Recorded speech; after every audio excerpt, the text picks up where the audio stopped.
When the only constant in life is change, you need to be ready. This is the Man-Made Survival Show. Welcome back, everybody. My name is Jose Prado, Man-Made Survival. Thank you so much for coming back to the channel and watching this video. I really do appreciate it because today's video is going to be pretty important, and I would really appreciate if you can share this information with your friends and family all throughout your social media so they can also get this information, so they can also understand how to prepare, so they can also understand what is the right way to prepare, because quite frankly, there's a lot of garbage out there right now in the prepper community. And that's exactly why I want to do this podcast. All right. So this podcast is going to be particularly directed to everyone who has been preparing for a very long time. And by a long time, I mean 1 year plus. Okay.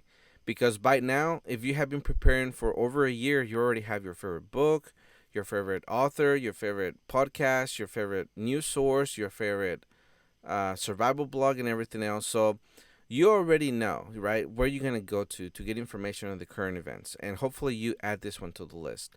But one of the things that I'm going to be doing in this particular podcast is that I'm going to show you how current events are pretty much destroying the main ideas that are being peddled in the prepper community right now. Okay, and one of those things is, for how long should you prepare for? All right, some people say several weeks, others say several months. I'm telling you here that it has to be 2 years plus, and I give you the data and I give you the science facts behind it. And I'm going to be doing that again today with current events. All right, so that is the reason why this particular podcast is pretty important. So if you have been preparing for several weeks, for several months, you're brand new to the prepper community, then pay really close attention to this particular podcast because it's going to be very beneficial for you, right? For you and your family, your alliance, or whatever. Right, and one of the reasons that I'm doing this particular podcast is because it was inspired by somebody who listens to this podcast, because they put in the comment section that they pretty much feel alone because they have actually tried to get their family and friends and coworkers and everybody else to prepare with them, but quite frankly they don't want to, right? Because they believe in the grid, they believe in the government, they believe that nothing bad is ever going to happen. They believe that the grocery stores will always be full and the power grid will always be working. So they're not interested in preparedness at all. And that's fine because, when the time comes, this person can be a leader for them, for the family, for the friends, for everybody else, and help them survive. That's where the part of this mission for this community purpose comes true, is where you become a refuge for the unprepared. Now, I want to address something about that real quick. To the people who have tried to create an alliance but they are not able to, right? One of the things that is really going to happen in this particular community of preppers under the Man-Made Survival flag is that we're going to have a strong network of preppers. There's going to be one day the opportunity where we all can come together and pretty much create a colony, right? And this is going to be your hope, right? This is a hope for you, for those of you who have tried to prepare with friends and family and nobody is interested. You're gonna be able to come to a community that is going to help you. A community you can depend on, a community that you can grow with, a community that you can give your loyalty to, right? You're not going to be there by yourself. You're not going to be out there alone. You're not going to be facing the world, just you, maybe your spouse and your children. You're going to have a safe place to come to. That is going to be, sometime in the future, but that is one of the great things that's going to be coming out of this community of preppers. I've already told you that there's going to be great things coming out of this. And, hopefully, God willing, that will happen. But I'm going to be fighting each and every day to make sure that those goals are accomplished. So do not feel like you will always be, alone, or that you don't have somebody that's going to prep with you. Just understand that there's a network of people out there who one day will come together and you will have them, on your side. Now, in order for us to be able to be a refuge for the unprepared, we have to be strong, and we have to come together, and we all have to focus on one goal, and that goal will be reached one day. All right. So do not feel discouraged if right now you don't have anybody preparing with you. All right. So keep that in mind. And thank you for being part of the podcast, or, not the podcast, but the community of preppers under the Mammoth Survival flag. But anyways, let's go ahead and get into this podcast, okay? So here's the thing.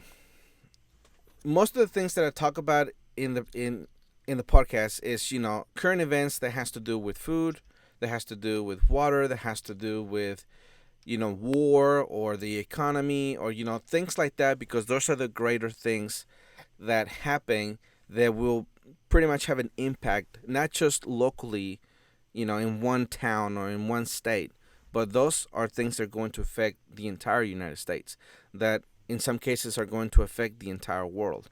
With the podcast that I've been doing here in the past several days and several weeks, is that the food crisis is going to be worldwide, right? I've been proving that time after time.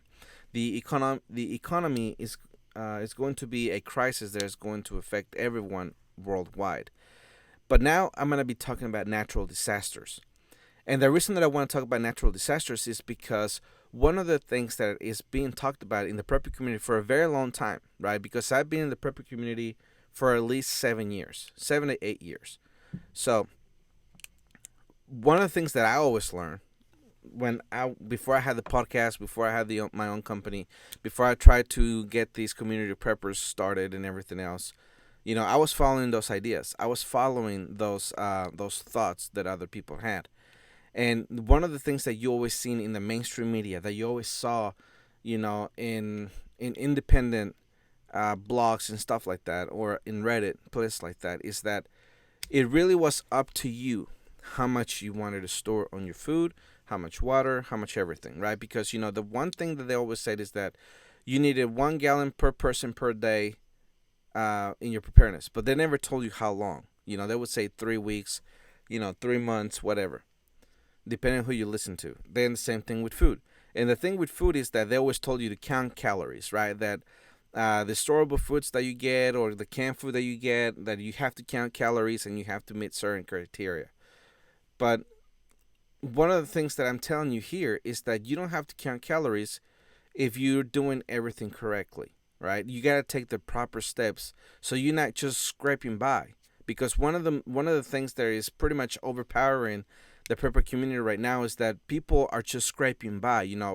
The hacks that you see on gear, or the hacks that you see on fire starters, or the hacks that you see on food and other things, it's just scraping people by. It's not, when they mean survival, they literally mean, just the bare minimum.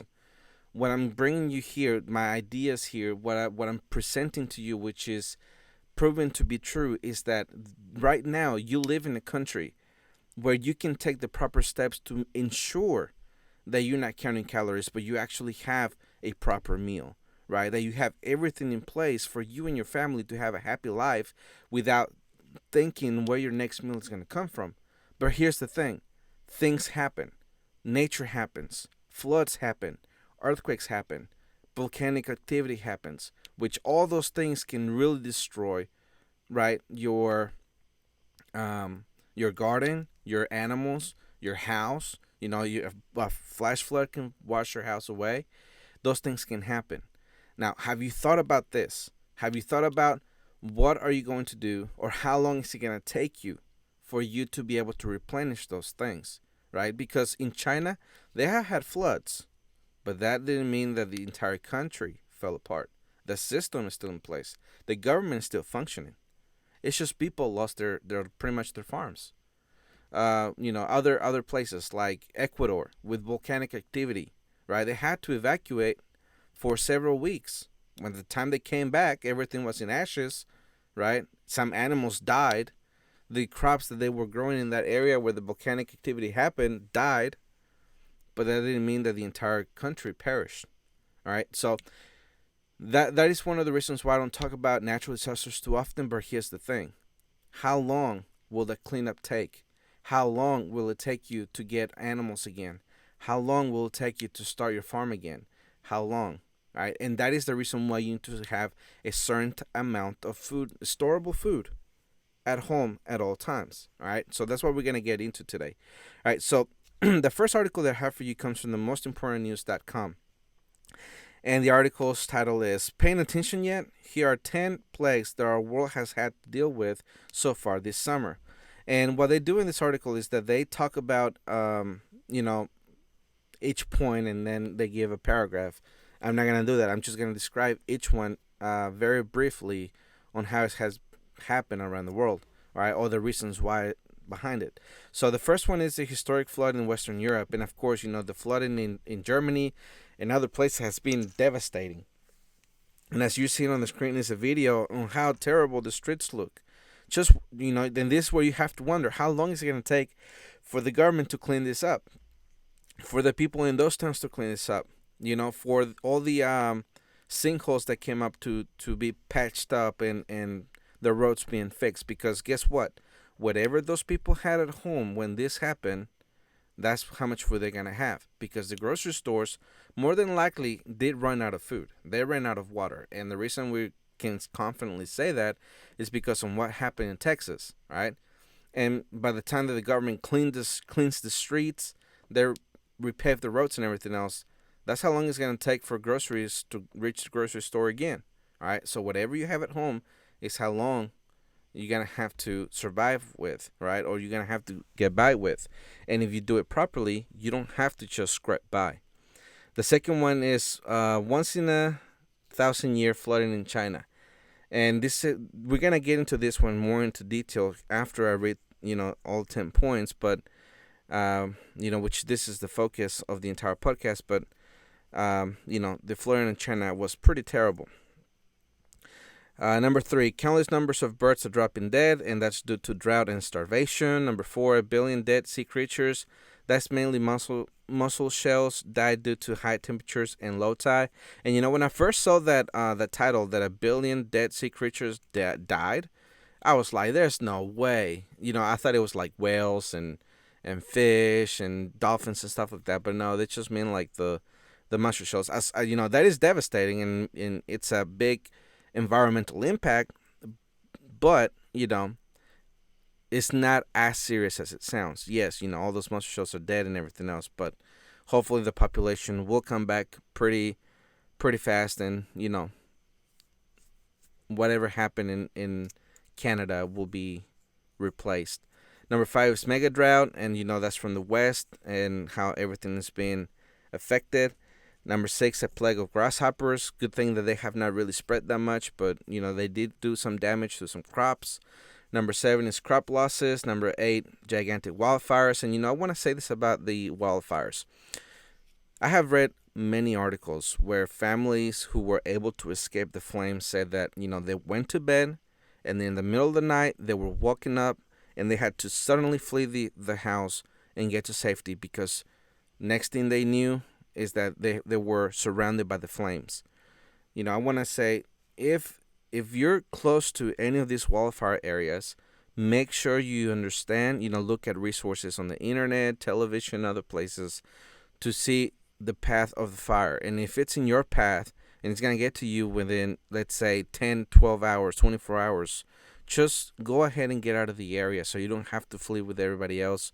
And you can be well away from there and not be caught off guard, because quite sadly, many people have been caught off guard and they have perished in their homes. Number 9 is Mammoth dust storms, with pretty much another dust bowl as it happened in the past. Number 10 is the Delta variant, and I'm not going to get into the whole COVID thing because, it'll get flagged everywhere. And I'm adding this 3, volcanic eruptions, tsunamis, and earthquakes. We have had many volcanic eruptions. It has been an uptick, and all that ash and everything else has gone into the atmosphere and has affected the local areas. And kind of cool the temperature down around the world a little bit. So that has happened. Tsunamis, not very many, but they can have a long-lasting effect, and that has to do with cleaning and houses being washed off and everything like that. Number 13, earthquakes. That's another one that happens, but it's not very, very serious because even though your house gets destroyed, it's very sad and everything. People do die, unfortunately, due to earthquakes. It's not like the entire, country had the earthquake and now everybody's suffering the consequences. Will it happen one day? I don't know. Maybe, anything is possible. But as far as we have seen right now, it's not that bad. All right, so the reason that I wanted to show you all these things is that those are things that are happening right now, right? That are happening in different parts of the world, and they will eventually affect you one way or another because, especially crops are being affected because, as I have shown you here in the previous podcast, is that, there's 10 countries that ship their grains and everything like that to the United States, and most of them, 8 out of 10 are affected by drought, by crop losses, by the weather being too cold, by other factors. So it will eventually come to the United States and affect you. Now, here's the thing, all right? And remember, I'm talking to the preppers. This is for the people who have been preparing for a very long time. Some of the things that I see on Reddit is that people do not have a foundation in their preparedness. And here's the foundation that I give you, right?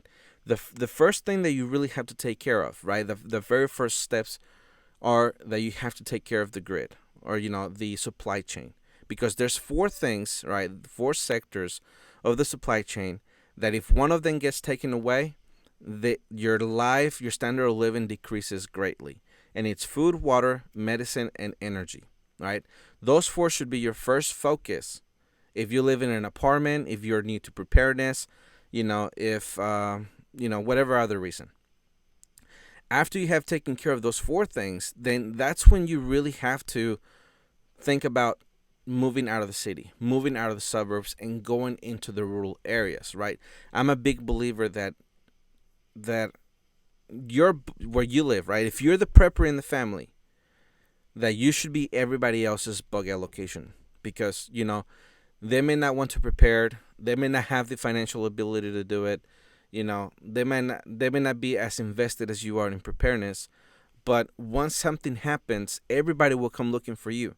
So you're going to have to be able to accommodate those people. And then once something happens, then everybody's way of life gets shifted together. Everybody understands what they got to do. And then everybody continues living their life as normal as they can, right? Well, things just changed. It's not going to be normal, but it's going to be, the suffering is going to be minimized as if you stayed, in your apartment or your condo and whatever little that you can store in your closet, that's all you have. All right, I really do think, and it should be something that everybody agrees to. All right, this is one of the points that is not being shared in the prepper community right now, is that if you're going to take preparedness serious, you do have to make the transition into moving out of the city, out of the suburbs, into a rural area that has at the very least 5 acres. The more the merrier. If I had the money, I would have 200 acres because now I have no neighbors, nobody's being nosy, right? And if marauders ever try to get to my location, for one, they're not going to know where I'm going to be in the 200 acres. And if they do reach that, the area, then they're going to be met by a big force. I've already shown you how the layout of your bug allocation should look like. And, the more acreage, the better, because, the outer area is going to be the woods where people may come through. Once they reach your area, they can go around and go by peacefully without even bothering you, right? And if you have more space, then you can grow more crops. You can have more farm animals. You can have more of an alliance. You can house everybody better.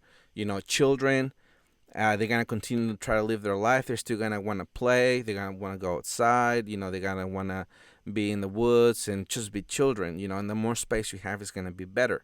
But I understand that not everybody has that opportunity. So if you can get at least 5 acres, right, then you're going to be better off than 99% of everybody in America, pretty much. And so that's the idea. Now, I want to go ahead and move into the article that is pretty much the focus of this podcast, okay? And this is from strangesounds.org, and it says, "There's no food or no water anymore.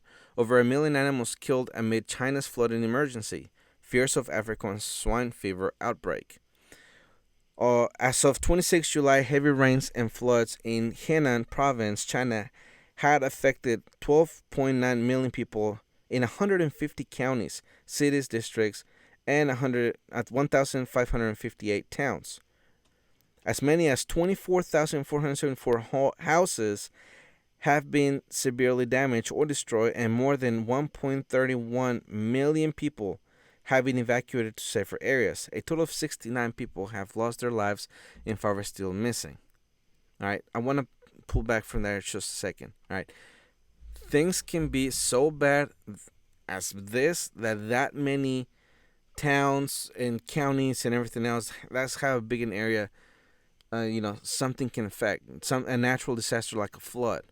Okay, and again, I'm going to ask you, have you thought about this happening to your area? What if your house gets washed away along with your animals, along with your farm, along with your preps? What are you going to do? Have you thought about that, right? That is one of the things that you need to think about before you continue on with your preparedness. If you have done this for over a year, again, if you're new to preparedness, there's a lot of things you got to think about. This is one of them. But if you have done this for over a year, especially if you've done this 5 years plus, like I have, you really have to think about, have you ever thought about this happening to you? And if you have, what are the steps that you have taken, right? So 5 years for preparedness is a long time. 10 years for preparedness is a very long time. 20 years plus, you should be, a super duper expert in all of this. But quite sadly, quite frankly, a lot of the stuff that has been taught in the prepper community for many years is garbage. Okay. He goes on to say, damage was also caused to 972,000 hectares of farmland. More than 1 million animals have drowned alive, and the drinking water system has been contaminated. There is no food, there is no water anymore for millions of people. All right, and here's the next important thing of this article. At least 200,000 chickens and up to 6,000 pigs were lost in the floods. Half of the village's herd, farmers told Reuters. Across Henan, rains have deluged 1,678 larger-scale farms, killing more than 1 million animals. All right, so that is really important. So the farms that have been destroyed is mainly the commercial farms, right? It's going to impact the food supply chain in China, and quite frankly, I don't know if this is going to affect the United States. Maybe they ship to the United States, I don't know. But the point is that even if it states a Chinese problem, those waters are eventually going to recede, right? The flood is eventually going to go away. And let's put you in the middle of all of this. Let's say that your property, your bug allocation or your regular house, your house has been washed away, your animals have died, they have drowned. Your crops that you were growing, maybe it was the middle of summer and now it's, all gone. You weren't even able to get anything from the produce because, it got washed away. Let's just say that you lost it all right? But the way that you store your food, which hopefully you did it right, in a root cellar, somewhere where it's cool or somewhere where you could actually protect with sandbags all around it. Let's say you were able to keep your stock of food. That's what you're gonna be living off for a while. Now, how long do you have, right? How much do you have that is gonna last you? So here's the science. Here's the the current event that is really destroying the aspect in the prepper community of how long you should have food and water for.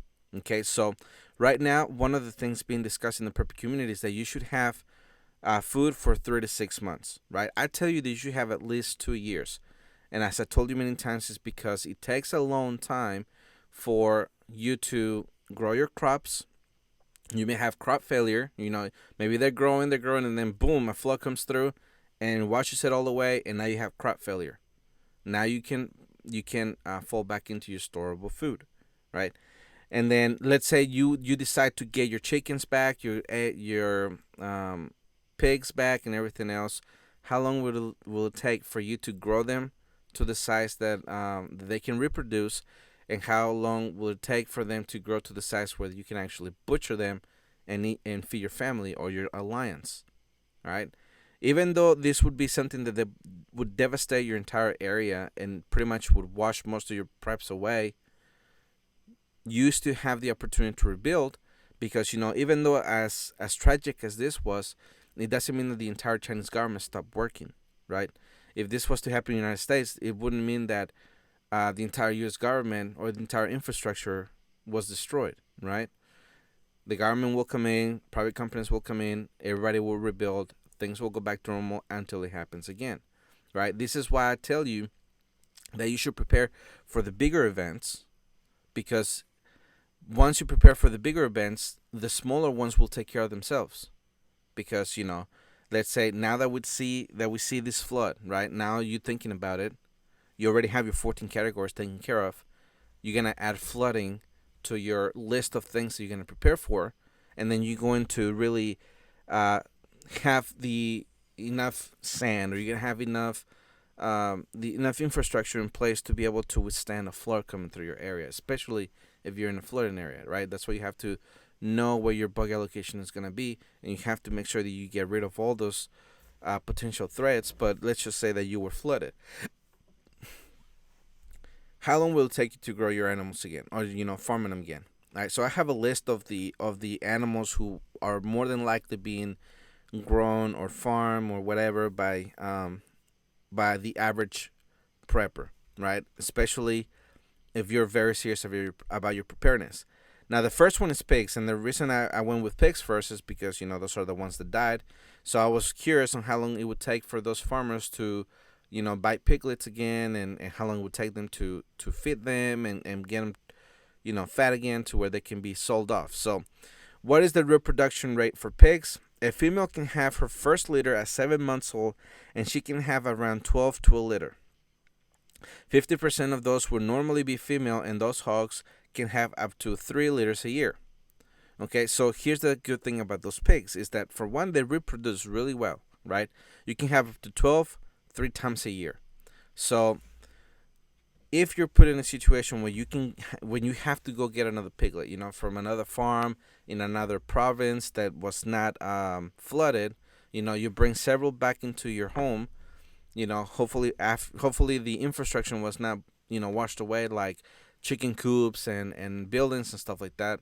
But if it was, you want to build it again. That's gonna take time, right?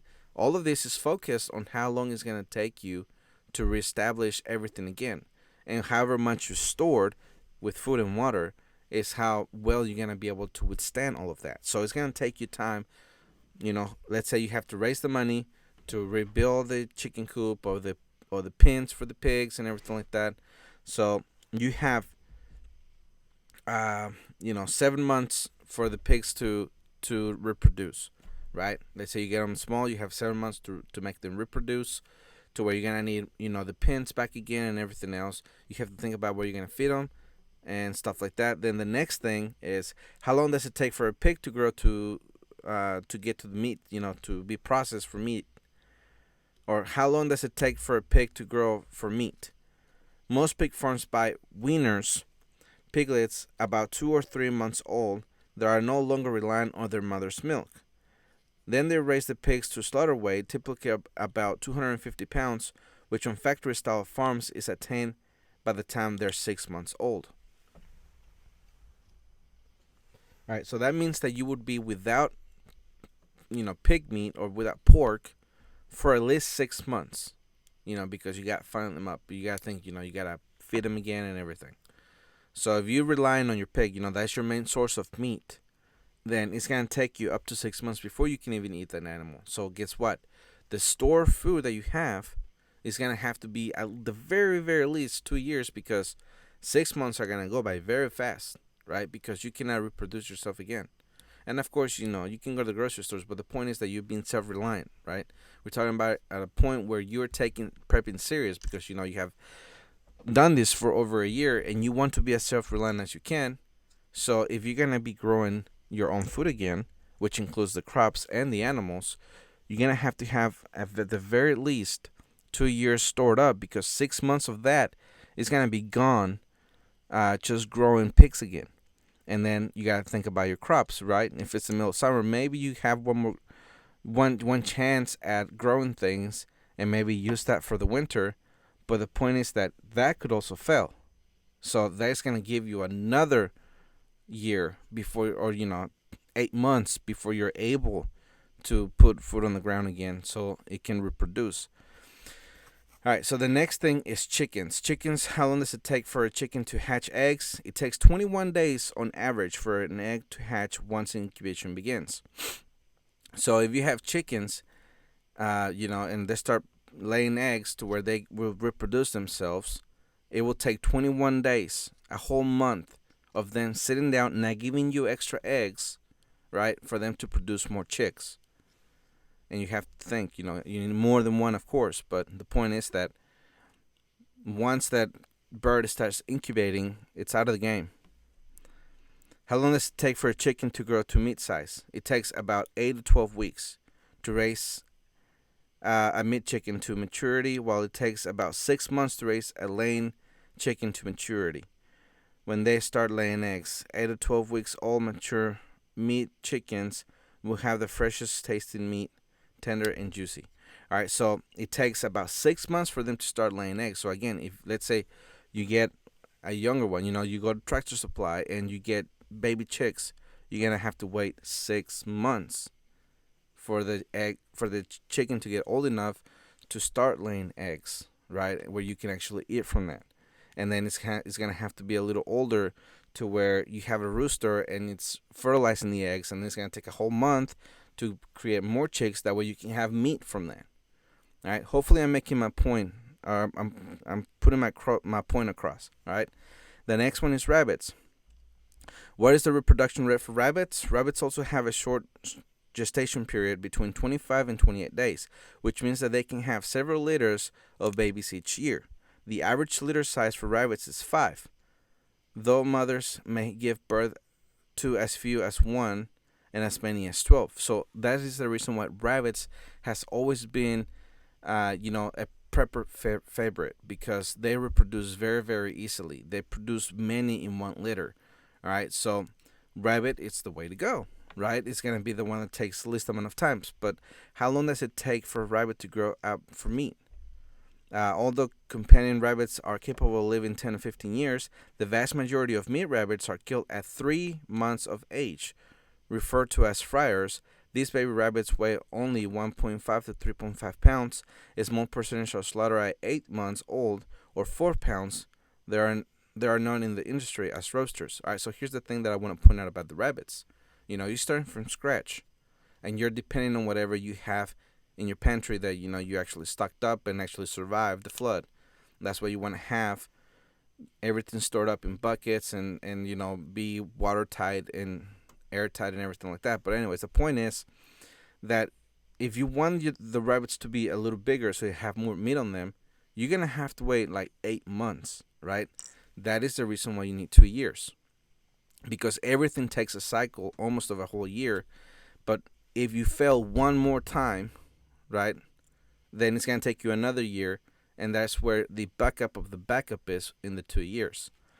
All right, so cattle. Now, cattle, what is the reproduction rate for cattle? A cow will normally have one calf every 279 to 287 days. How long does it take for cattle to grow for meat?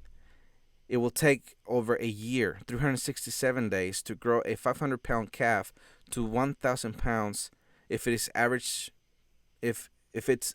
daily weight gains is 1.5 pounds per day. All right, so let's move on to goats. What is the reproduction rate for goats? A goat can become pregnant as young as 5 months of age. Pregnancy lasts 150 days. How long does it take for goats to grow for meat? This depends on the type of goat meat you are planning to produce for the market. If you are raising goats for the purpose of selling chivan meat, these goats will generally be slaughtered between 3 to 6 months of age. Again, 6 months. You have to wait around 6 months for them to be big enough, old enough, and at the right time for you to process them and be able to feed them to your family or your alliance. Okay, so again, all of this takes time. So if you only have 6 months worth of food, or no, let me back that up. If you only have 3 weeks to 3 months worth of food, you know, you already ran out, and your animals are not even old enough to give you any, meat or any actual meat that's going to satisfy your entire group often enough for you to be able to butcher them. And not only that, your crops are not going to give you any within the same time period, because most, depending on what you're growing, but most of the crops take about 90 days to give you produce. So again, 3 months is not the right goal. The next one is sheep. What is the reproduction rate for sheep? The average gestation length in sheep varies from 142 to 152 days. They can get pregnant from 6 to 7 months of age. How long does it take for a sheep to grow for meat? Lambs are not butchered as little babies. They are butchered at 9 to 12 months old, full grown, standing as tall as their parents, and weighing 100 to 150 pounds. If you try to finish your lamb on any amount of grain, the meat will be horribly greasy and fatty. All right, so here's the thing. All right, let's just say that everything was destroyed. You went to Tractor Supply, you went to a farmer's market, you went to the farm that didn't get flooded, and you get all babies. For one, they're going to have to get old enough to get pregnant. And then after that, they're going to take several months for them to actually, give birth. And you have to wait for those babies to grow up, right? And you're going to be able to process them. That's going to take at least 2 years. 2 whole years. And, if you do the math right, that's exactly what it's coming out to be. All right, last but not least, turkeys. What is the reproduction rate for turkey? Turkey eggs generally hatch at 28 days, depending on the breed. However, turkeys nest on the ground and lay 1 egg per day until their clutch is complete. Incubation does not start until the hen has laid all her eggs. The number of eggs laid varies. However, the average clutch size is between 8 and 15 eggs, with the average clutch size of 12. And here's the interesting thing about turkeys. Once they lay all their eggs, they will not give you any more for the entire year. Okay, so it will take 12 months, which is usually around spring, for them to produce the entire eggs that they're going to produce for that year, and then, sit on them until a whole month later, babies come out. All right, so turkeys are going to be a little more tricky. It can be done, but it's going to be a little more tricky. Okay, so you eating turkey all the time is not going to happen, because you're going to run out of them very, very fast. And how long does it take for turkeys to grow for meat? It takes about 12 to 20 weeks. All right, so about 5 months.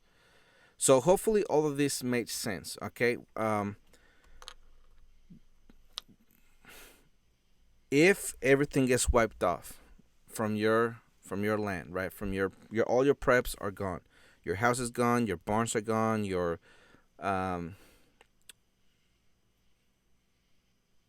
chicken coops are gone. Your rabbit cages are gone.